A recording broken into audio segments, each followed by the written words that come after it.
Congresswoman Kelly, thank you so much for making time for us today. As we kind of get into the final stretch of this primary season, a lot of people look at the U.S. Senate and they say, oh, all Democrats vote together, all Republicans vote together. How are you different than your primary challengers? Well, I can tell you all Democrats for sure, don't vote together. But when I think about my primary challenges, I think of myself as a person with a lot more experience that has gotten a lot more meaningful things done while serving in Congress. And my district is urban, suburban, and rural.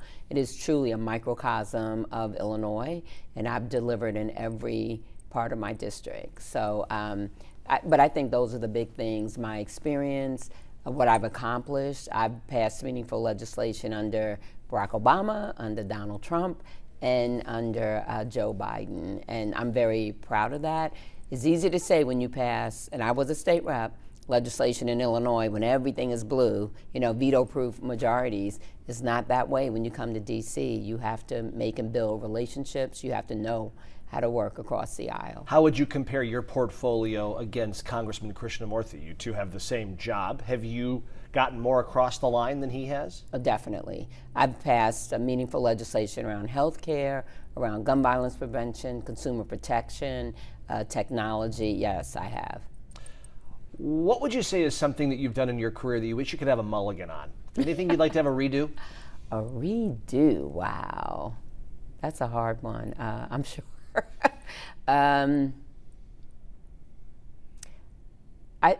think when I think about my career, it's not one necessarily one redo, but just speaking up and more. Was there one moment in time that you wish you amplified a little bit? I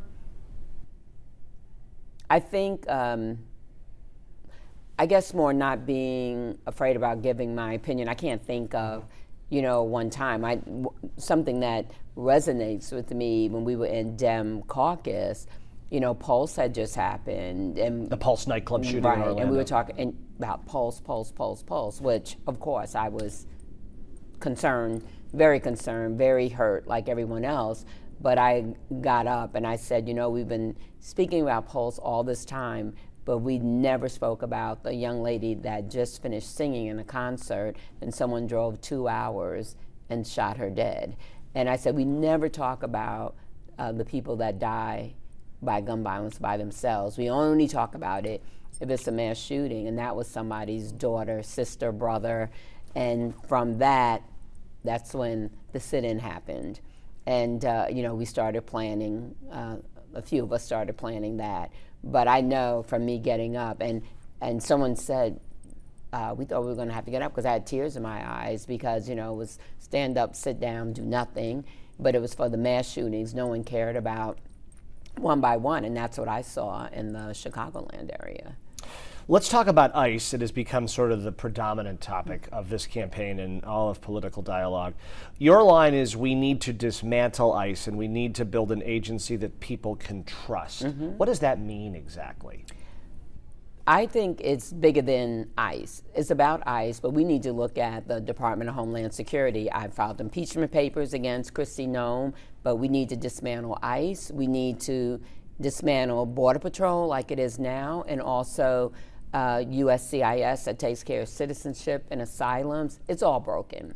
The agency is too big, it's too unwieldy, and it's not accountable. Now, I know FEMA and TSA are a part of it, but we really need to look at where do they belong under Department of Homeland Security, or does ICE belong under DOJ? Not this DOJ, but, as we look into the future. But you can easily say abolish ICE. That's easy bumper sticker. That's catchy, a bumper sticker. But what's the plan? What is the plan? Do you believe that Lieutenant Governor Stratton has a plan when she says that? I haven't heard it. And beside looking at those agencies, my plan is Dreamers need to become Americans. This is their country. This is on, and it needs to happen sooner than later. And then also the over 11 million people that are paying into this country, benefits and all that they will never see because they're undocumented. We need to create a pathway And that also needs to be sooner than later. You know, we could look at how long they've been in the country, you know, different things like that. But we have to do better, and we have to do it, as we say, as soon as we can take back the gavels, we need to get things done. How do you take back the gavels? I think a lot of Democrats in Illinois, particularly in your district, would say Democrats don't have the Supreme Court, they don't have the executive branch, they don't have the legislative branch. What went wrong? Where did Democrats make the wrong turn? You know, I think that people need to feel listened to and heard, and I think that, you know, and Donald Trump used fear, I think, in getting reelected, but I think that it wasn't that he got all the votes. I think people didn't vote because they didn't feel like they were counted or listened to, or when we use the term, because I remember this, you know, we're trying to save our democracy. Well, what is that? Now people know, but you know, what does that mean? And so I think that, and maybe people felt that, you know, we didn't do what we could do when we could do it, you know, so that's the other thing. Even though people tend to say that, but also people need to remember that even when we were in charge, you still need 60 votes in the Senate. So, you know, that makes it tough, even if you are in charge. You talk about trying to widen the tent in the Senate. How do you widen the tent of the party? How do you get maybe people who could be wooed to vote Democrat back in this climate? Well, I think that this climate is not working. That's why I'm running on a platform of People Over Profits. You know, there's not enough housing. People don't have enough, you know, health care. The minimum wage is still $7.25. People are looking for jobs. People are not happy. They're scared. They're worried. They're angry. We're paying more attention to other countries than our own country. So I think people want something different, or when they voted, this is not, you know, what they voted for. But I do think, you know, we have fanned out across this country. We've, you know, you want to say cleaned ourselves up and done a lot of town halls, a lot of teletown halls, a lot of events to talk about what people want to talk about: affordability, health care, those main concerns of people. Trumpism is on the front burner right next to ICE. Is there anything the president has done that gets your seal of approval?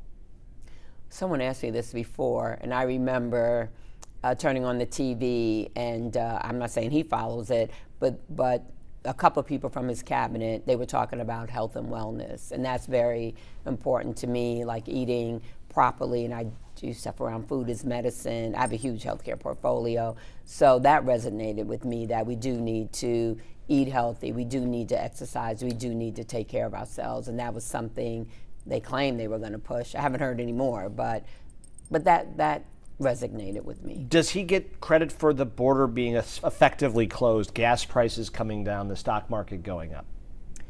You know, I know we talk a lot about the stock market, but how many people in this country have stock? When you really think about it, that's good for the people that do. Gas goes up and down, you know, so it just depends. And you said the border, that there are less people coming over.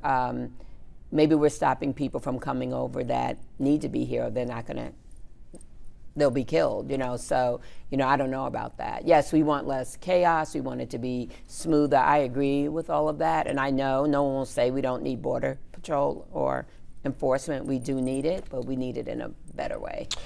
Between you and your two chief competitors, funding of campaigns has become a big topic. Was Representative Krishnamurthy wrong to take money from Palantir executives, and was he fast enough to reverse course?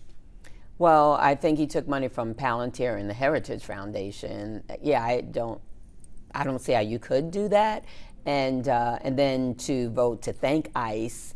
Even though he says there's other reasons that he did it, but it does make it look pretty funny, you know, that you're taking money from these organizations and you vote to thank ICE. Is he a good man? I'm not going to diminish him as a man or anything like that. We're friendly. I used to be his boss. You were? So, yeah, in the treasurer's office. So, yeah, we're friendly with each other. I would not say he's a bad man. Okay. Yeah. Things have gotten some tense moments on those debate floors. I just wanted to ask. And Not as far for as me. giving it, what's that? Not for me. Is that important to you, to take that tack? You know, I will speak the truth. And but really, I want the people listening to know more about me and what I'm going to do. But when the time comes, I'll say what I need to say. But I want people to know about me and that I've done a lot of things, and I want to continue to do a lot of things. That's more important to me. I know you've been asked this before. I want to ask it to you on our record. If Brandon Johnson runs for a second term, can he count on your support? Right now, I would say I'll be neutral. I think he's, as I said before, I think he did a good job with ICE. I think he did when we had the DNC here and Chicago was on display. You know, he did a really good job. I think he is a caring person. He's in a tough seat, you know, but I think it depends on what happens with the budget, you know, with businesses coming in and out, what happens with the school. He still has, you know, more time to go. And I don't live in Chicago, so I couldn't vote for him anyway. What will you do if this seat does not become yours? What would be next for Robin Kelly? Oh, I'll just go on to my, you know, next chapter. I don't have it all planned out yet, but I'll be okay. As we enter the home stretch here, what do you want voters to know about you as they're kind of sussing things out? Because a lot of people have seen the ads and they've read about it, but they really haven't given it their full throttle attention. As they begin to do that, your closing message is what? I want people to know I'm a workhorse, not a show horse. You know, I walk the talk, and I often say, check my record, because I get things done in many arenas, and I'm a team player. I've helped many Democrats get elected. That's the other part of being in Congress or in the Senate. I've helped others. I've been the recruitment chair. I've raised money for more women. I've raised money for more people of color to be in Congress. So I'm the real deal. Very good. Congressman Kelly, thank you for your time. Thank you.